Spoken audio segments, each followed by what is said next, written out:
অসুখ বিসুখ, রোগ ব্যাধি, অসুস্থতার ক্ষেত্রে দোয়া, ফুক দেওয়া অথবা তাবিজ ব্যবহার করার ক্ষেত্রে সুন্নাতের বিধান কি? সম্মানিত দর্শক, আমরা দেখলাম রাসূলুল্লাহ সাল্লাল্লাহু আলাইহি ওয়াসাল্লাম চিকিৎসার উৎসাহ দিয়েছেন। রোগ ব্যাধি হলেই দোয়া, ফকির, কবিরাজ এগুলোর প্রচলন আরব দেশে প্রচুর ছিল। কিন্তু রাসূলুল্লাহ সাল্লাল্লাহু আলাইহি ওয়াসাল্লাম কোনো সাহাবীকে এইভাবে পেশা করতে দেননি। তবে ঝাড়ফুঁক দেওয়ার অনুমোদন দিয়েছেন, অর্থাৎ সূরা ফাতিহা পড়ে, কোরআনের কোনো দোয়া পড়ে অসুস্থতার জন্য দোয়া করা, এটা সুন্নাহ দ্বারা অনুমোদিত। তবে তাবিজ ব্যবহার করা যাবে কি না, কোরআনের এই দোয়াগুলো লিখে শরীরে লটকানো যাবে কিনা, এ ব্যাপারে অধিকাংশ হাদিসেই আমরা দেখছি যে এটাকে শিরক বলা হয়েছে। আর সুস্থতা অসুস্থতা তো আল্লাহর রহমতের উপর নির্ভর করে। মানুষ কেন দোয়ার বদলে তাবিজের কাছে যেতে চায়? দোয়া নিয়মিত পড়তে হবে অথবা আলেমের কাছে যেতে হবে, এটা বিরক্তিকর। তাবিজ একটা লটকে নিলাম, যত পারলাম গুনাহ করলাম, এই ধরনের একটা চেতনা আমাদের ভিতরে এসে গেছে। সম্মানিত দর্শক, এখানে আর একটা অন্য বিষয় রয়েছে যা স্পষ্ট শিরক, যেটার ভিতরে আমরা অনেক সময় নিপতিত হয়ে পড়ি। সেটা হলো তাবিজের ভিতরে দুর্বোধ্য কোনো কথা থাকা অথবা সংখ্যা ইত্যাদি থাকা। বর্তমানে যা ছাড়া কোনো তাবিজ দেখা যায় না, কাজে এই শিরক থেকে আমাদের আত্মরক্ষা করতে হবে। আর লটকানো বিষয়ক আরেকটা শিরক হলো বরকতের জন্য, ফলাফল পাওয়ার জন্য কোথাও সুতা লটকিয়ে রাখা। আমাদের দেশে এবং সকল দেশে সকল ধর্মের মানুষেরা এটা করেন। কোনো দরগা, মাজার অথবা মন্দির অথবা যে কোনো ধর্মশালাতে বা কোনো পূজিত স্থানে গাছে পাথরে সুতা বেঁধে রেখে নিয়ত করেন যে এই নিয়ত পূর্ণ হলে বা এই বিপদ কেটে গেলে তিনি একটা কিছু করবেন। এই ধরনের একটা উইশ করেন, মনন করেন। এবং সব জায়গায় নিয়ম আছে যে একবার সুতা বাঁধতে হবে না, আরেকবার এসে সুতা খুলতে হবে। লক্ষ লক্ষ সুতার ভিতরে কোনটা আমার কি করে জানবো? যে কোনো একটা সুতা খুললেই হবে, তবে আপনাকে দুবার যেতে হবে, কারণ একবারও তো আপনি খালি হাতে যাবেন না। এটা হলো এই সমস্ত স্থানের যারা পরিচালক তাদের লাভের জন্য, কিন্তু আপনার তো ঈমান নষ্ট হয়ে যাচ্ছে। দোয়া, আল্লাহর কালামের দোয়া নেওয়া, এটা ভিন্ন জিনিস। কোনো স্থান থেকে, কোনো গাছ থেকে, কোনো দ্রব্য থেকে বরকত পাওয়া, মনোবাঞ্ছনা পূর্ণ হওয়ার আশা করা, এটা সুস্পষ্ট শিরক। আর অনেক সময় মুমিন সেটা বুঝতে পারেন না। রাসূলুল্লাহ সাল্লাল্লাহু আলাইহি ওয়াসাল্লামের এক সাহাবীর হাদিস আমরা আলোচনা করতে পারি। রাসূলুল্লাহ সাল্লাল্লাহু আলাইহি ওয়াসাল্লাম মক্কা বিজয়ের পরে হুনাইনের যুদ্ধে রওনা দিয়েছেন। সাথে প্রায় 12,000 মুসলিম সৈন্যের এক বাহিনী। ফামারান্না বিশাজারাতিল লিল কুফফার লিল মুশরিকিন ইউকালু লাহা যাতু আনওয়াত। বাহিনী যেতে যেতে একটা বিশাল গাছ পড়লো। মুশরিকরা যাকে যাতু আনওয়াত বলে, লটকানোর গাছ বলে, ওই গাছে তারা তরবারি লটকিয়ে রাখতো। ইয়াকুফুনা হাওলাহা, তার পাশে বরকতের জন্য দাঁড়িয়ে থাকতো।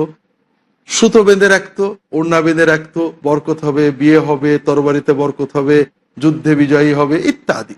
তখন মুসলিম বাহিনীর ভিতরে, মুসলমানদের ভিতর থেকে কেউ কেউ বললেন, ইয়া রাসূলুল্লাহ, এই যে আল্লানা যাত আনওয়াত কামা লাহুম যাত আনওয়াত, মুশরিকদের যেমন একটা গাছ আছে যেখান থেকে তারা বরকত পায়, আমাদের একটা গাছ ঠিক করে দেন না ইয়া রাসূলুল্লাহ। আপনি বললে আমরা সেখানে সুতা বাঁধবো, তরবারি বাঁধবো ইত্যাদি। রাসূলুল্লাহ সাল্লাল্লাহু আলাইহি ওয়াসাল্লাম বলেন, সুবহানাল্লাহ, হাযা কামা ক্বালা কওমু মূসা ইজআলনা ইলাহান কামা লাহুম আলিহা। মুসার কওম যেভাবে শিরকে নিপতিত হতে চাইছিল, তোমরা তো শিরকের পথ খুলছো। আল্লাহর বরকত, আল্লাহর রহমত পেতে আর কোনো গাছ, পাথর, কবর, দরগা, মাজার ইত্যাদির মধ্যস্থ লাগবে, এই চিন্তাই তো সব শিরকের মূল। আল্লাহর কাছে দোয়া করা আমি করতে পারি, অন্য কেউ করতে পারে, এটা ভিন্ন কথা। আর এজন্য এই জাতীয় শিরক থেকে আমাদের আত্মরক্ষা করতে হবে। দোয়া, ঝাড়ফুঁক চিকিৎসার পাশাপাশি থাকতে পারে, তবে আমরা যেন সুতা লটকানো অথবা তাবিজ লটকানো এই ধরনের বিষয়গুলোকে বর্জন করি। আল্লাহ তাআলা আমাদেরকে তৌফিক দান করুন। সম্মানিত দর্শক, রোগ ব্যাধির কথা উঠলেই দোয়া তাবিজের কথা আসে। বিশেষ করে আমাদের বাঙালি সমাজে আমরা অনেক সময় কবিরাজ বা এই জাতীয় মানুষের কাছে দ্রুত ছুটে যাই যে কোনো বিপদে। এক্ষেত্রে কয়েকটা বিষয় মনে রাখতে হবে। প্রথম কথা হলো যে আমরা অনেক সময় মনে করি রোগ ব্যাধি মানে জাদু এবং জিন। জাদু এবং জিনের অস্তিত্ব ইসলাম অবশ্যই বিশ্বাস করার নির্দেশ দিয়েছে, কিন্তু সকল রোগ ব্যাধি হলেই জাদু জিন, এটা কথাটা ঠিক না।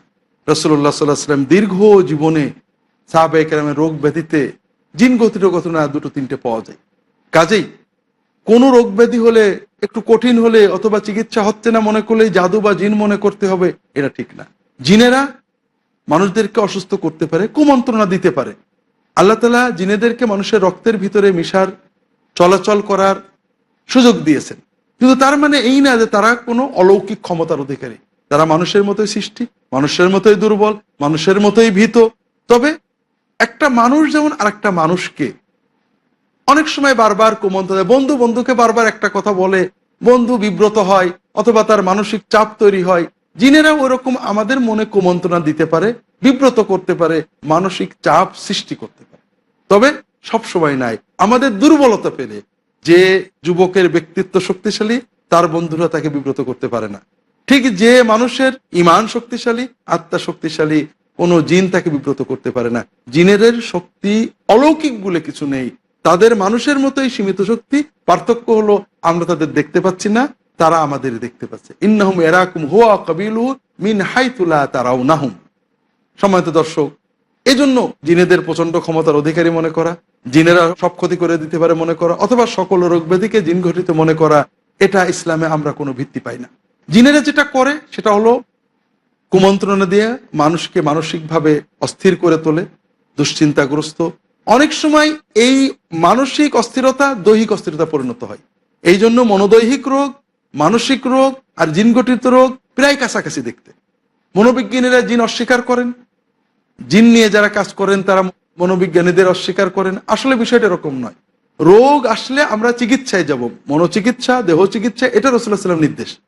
তবে ঝাড়ফুঁক পাশাপাশি চলবে, স্পিরিচুয়াল থেরাপি অবশ্যই চলবে, মানুষের বিশ্বাস, আল্লাহর কাছে দোয়া মানুষকে বিপদ মুক্ত করে। কিন্তু যে কোনো রোগ হলেই জিন বলে মনে করা, জাদু বলে মনে করা, এটা ঠিক নয়। বরং চিকিৎসার পাশাপাশি সুন্নাহসম্মত দোয়া ইত্যাদি করতে হবে।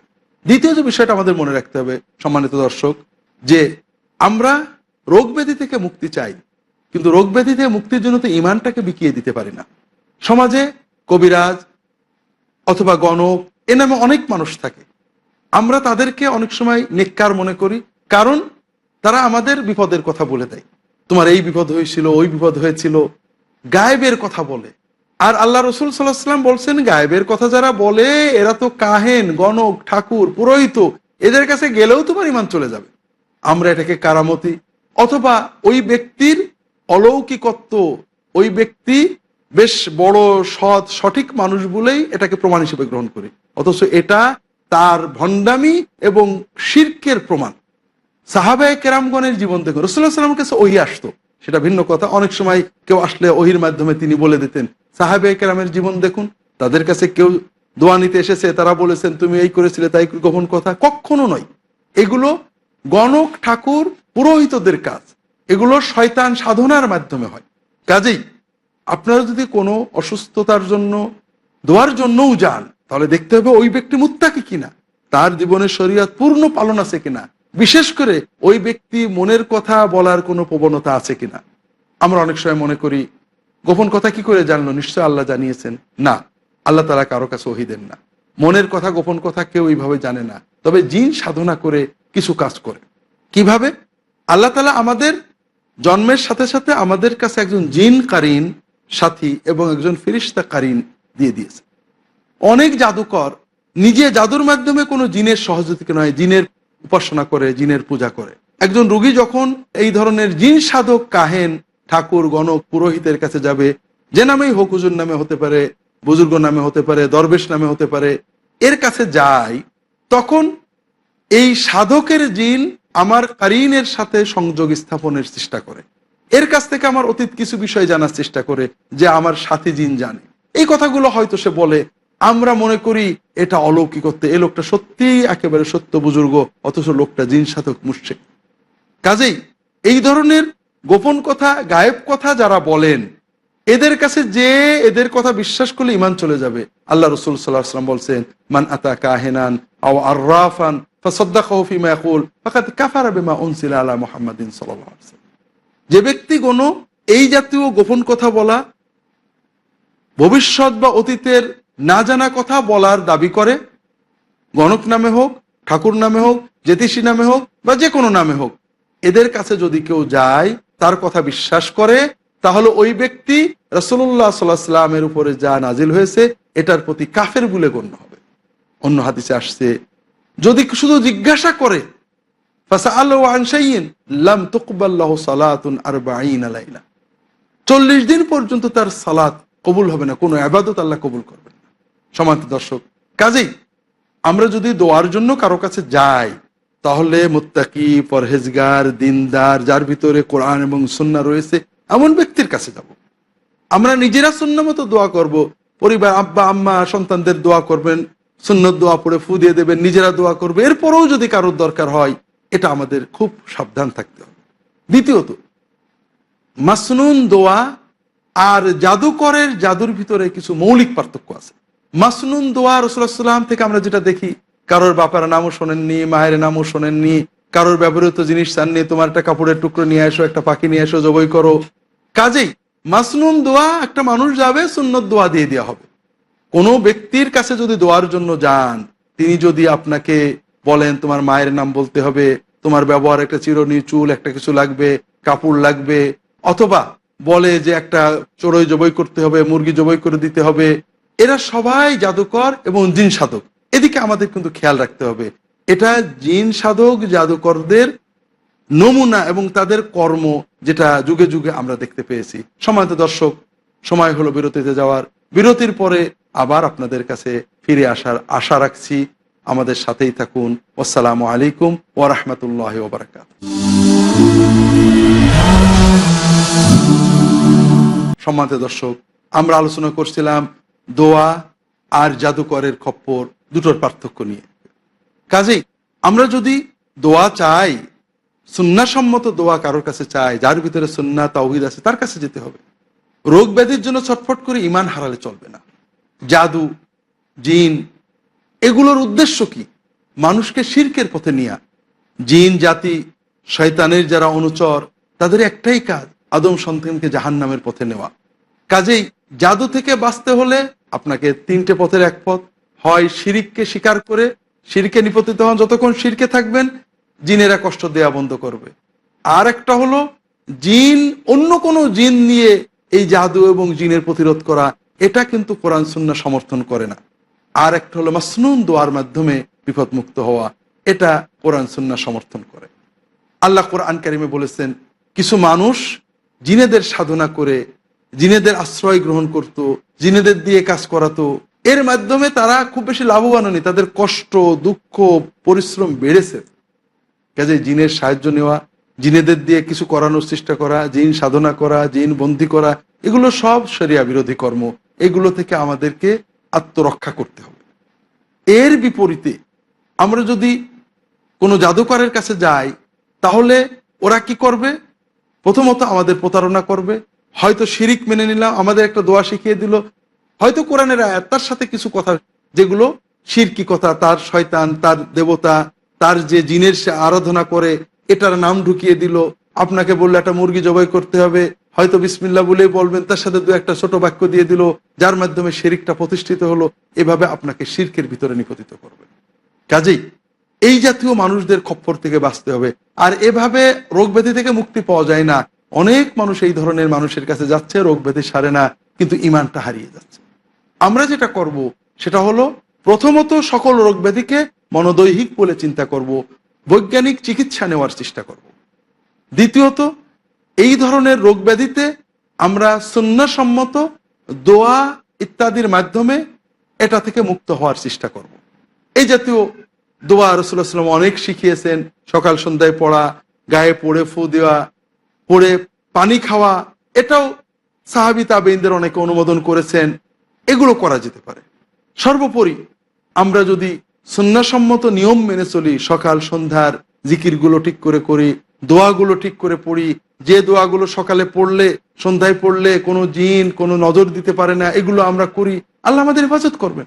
যেমন সহিহ বুখারীর হাদিস এসেছে, যদি কেউ সকালবেলায় 100 বার পড়ে লা ইলাহা ইল্লাল্লাহু ওয়াহদাহু লা শারীকা লাহু লাহুল মুলকু ওয়া লাহুল হামদু ওয়া হুয়া আলা কুল্লি শাইইন কাদির, অন্যান্য সওয়াবের পাশেও রাসূলুল্লাহ সাল্লাল্লাহু আলাইহি ওয়াসাল্লাম বলছেন, কানা হিজরাম মিনাশ শাইতান, ওই দিন শয়তান তার কাছে আসতে পারবে না।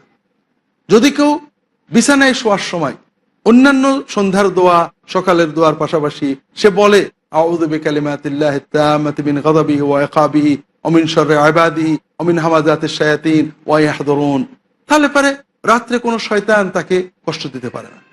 এই জাতীয় দোয়াগুলো আমাদেরকে মাসনুন দোয়ার গ্রন্থ থেকে, ভালো আলেমদের থেকে শিখে নিজেরা আমল করতে হবে। এভাবেই আমরা প্রতারকদের খপ্পর থেকে বাঁচতে পারবো, জাদু জিন ইত্যাদি থেকেও বাঁচতে পারবো। সম্মানিত দর্শক, রোগ ব্যাধির ক্ষেত্রে আরেকটা বিষয় আছে, যেটা হলো বদনজর নামে আমরা জানি। ইসলাম এই বদনজর যে বাস্তব, এটা স্বীকার করে। আল আইনু হক, রাসূলুল্লাহ সাল্লাল্লাহু আলাইহি ওয়াসাল্লাম বলেছেন, চোখের দৃষ্টির ভিতরে ঈর্ষা মানুষকে প্রভাবিত করতে পারে, এটা সত্য। কাজেই এজন্য আমাদেরকে উভয় দিক থেকে সতর্ক হতে হবে। একটা হলো, কোনো মুসলিম যদি কোনো বিষয় দেখে অবাক লাগে, তাহলে দোয়ার সাথে উল্লেখ করতে হবে, বরকতের দোয়া করতে হবে, মাশা আল্লাহ বলতে হবে ইত্যাদি। আর আমরা সবাই সকাল সন্ধ্যা রাসূলুল্লাহ সাল্লাল্লাহু আলাইহি ওয়াসাল্লামের শেখানো দোয়াগুলো পড়বো, সন্তানদেরকে পড়াবো। আউযু বিকালিমাতিল্লাহি তাম্মাতি মিন কুল্লি শাইতানিন হাম্মা ওয়া আইনিন লাম্মা।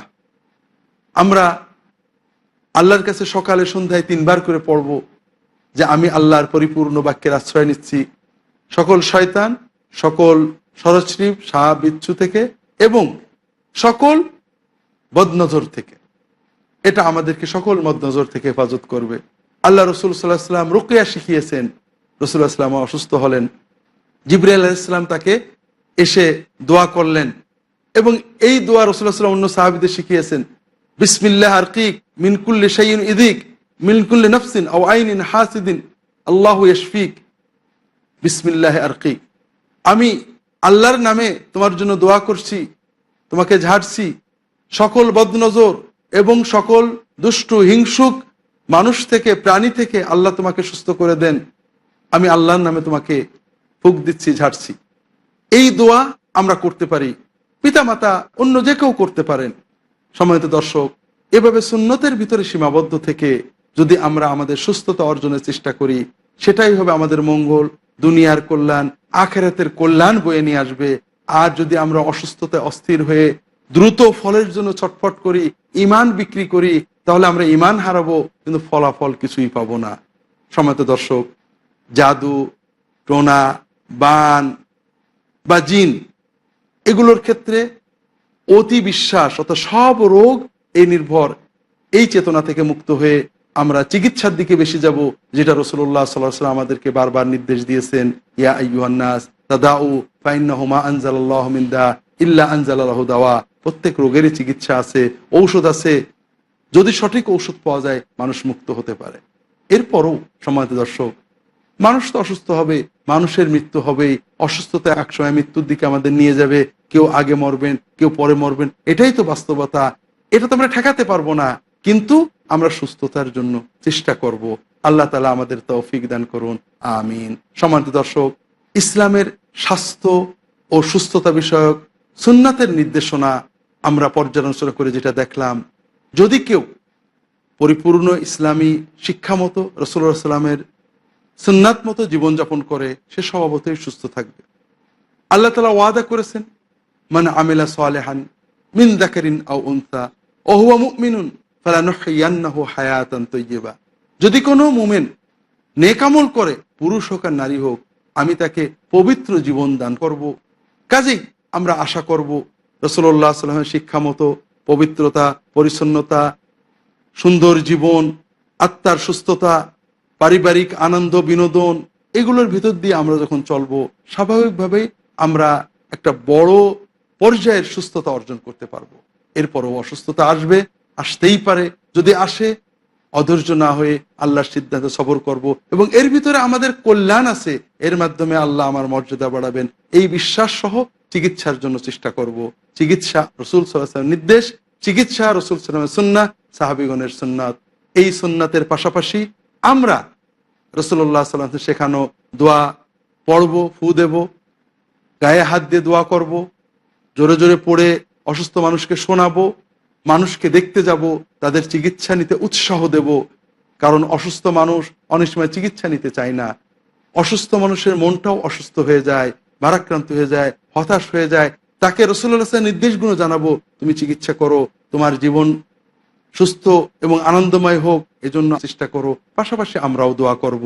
আর এই দোয়ার পাশাপাশি যদি আমরা সুন্নত সম্মত ঝাড়ফুঁক ব্যবহার করি, এটাতে কোনো দোষ নেই। তবে কোনো অবস্থাতেই আমরা শিরকের ভিতরে নিমজ্জিত হব না। বিপদ মুক্তির আশায় কুসংস্কারচ্ছন্ন হয়ে আমরা কোনো গণক ঠাকুরের কাছে যাব না, কোনো অতীত ভবিষ্যৎ গোপন কথা বলেন এমন মানুষের আশ্রয় নেব না। আমরা নেককার, সত্যবাদী, সুন্নাপন্থী আলেমদের দোয়া নিতে পারি, কিন্তু ঈমান আমরা বিক্রি করব না। আল্লাহ তাআলা আমাদের তৌফিক দান করুন, আমিন। সম্মানিত দর্শক, যে কথা আমরা বলছিলাম, অসুখ বিসুখে অস্থির হয়ে আমরা গণক ঠাকুরের কাছে, যে জাদুকর, কবিরাজ, ফকির, ভণ্ডের কাছে যে আমাদের ঈমানগুলো হারাবো না।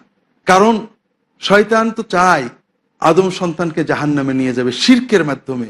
আর শিরকের বড় উপকরণ হলো জাদু। আর জাদু, জিন, এর মাধ্যমে শয়তান এটাই চায় যে আমরা শিরিক নির্ভর কোনো দোয়া তদবিরের ভিতরে ঢুকে পড়ি, আমাদেরও ঈমান চলে গেল, শয়তানও খুশি হয়ে গেল। আর এই বিষয়টা রক্ষা করার জন্য আমাদের অস্থির হলে চলবে না। সব কষ্ট আল্লাহর ইচ্ছাই দূর হয়। আল্লাহ বিপদ না কাটালে কোনোভাবে বিপদ কাটে না। কাজে শির থেকে মুক্ত থাকার জন্য জাদুকর, কবিরাজ, ফকির, যারা আমাদেরকে কোনো জায়গায় কিছু পুঁতে রাখতে বলেন, কোনো চুল চান, কোনো চিরুনি চান, কাপড় চান, মায়ের নাম জানতে চান, এরা সবাই জাদুকর। জেনে বা না জেনে তারা হয়তো এই জাতীয় কিছু বইয়ে পড়েছেন, কিন্তু এ সবই জাদু। এগুলো কোরআন সুন্নাহ নির্দেশিত দোয়া তদবির নয়। এদের কাছ থেকে দূরে থাকতে হবে। কোরআন সুন্নাহ নির্ভর দোয়া আমরা পড়ব। কিন্তু যত অসুস্থতাই হোক দর্শক, আমরা তো ঈমান হারালে চলবে না। আইয়ুব আলাইহিস সালাম বছরের পর বছর অসুস্থ ছিলেন, তিনি আল্লাহ ছাড়া কারোর সাহায্য চাননি। কাজেই আমাদের বিপদ নাও কাটতে পারে। ইয়ামসাসকাল্লাহু বিদুররিন ফালা কাশিফা লাহু ইল্লা হু। যদি আল্লাহ আমাদের বিপদ দেন, আল্লাহ ছাড়া কেউ বিপদ কাটাতে পারে না। বিপদ কাটানোর অবস্থায় ছুটে বেড়াবো না, আল্লাহর কাছে সমর্পণ করব। যেভাবে ইউনুস আলাইহিস সালাম কঠিনতম বিপদে, মৃত্যুর মুহূর্তে, অর্থাৎ মাছের পেটে ঢুকে গিয়েছেন, হয়তো মৃত্যু এসে যাবে যে কোনো মুহূর্তে, আল্লাহর কাছে নিজেকে সমর্পণ করেছেন। আমরাও তাওহীদের উপরে আল্লাহর কাছে নিজেদেরকে সমর্পণ করব। আল্লাহ তাআলা এভাবেই আমাদেরকে তাওহীদ এবং সুন্নতের ভিতরে সুস্থতা এবং অসুস্থতার নীতিমালা মেনে চলার তৌফিক দান করুন, আমিন। ওমা তৌফিক ইল্লা বিল্লাহ। আসসালামু আলাইকুম ওয়া রাহমাতুল্লাহি ওয়া বারাকাতুহু।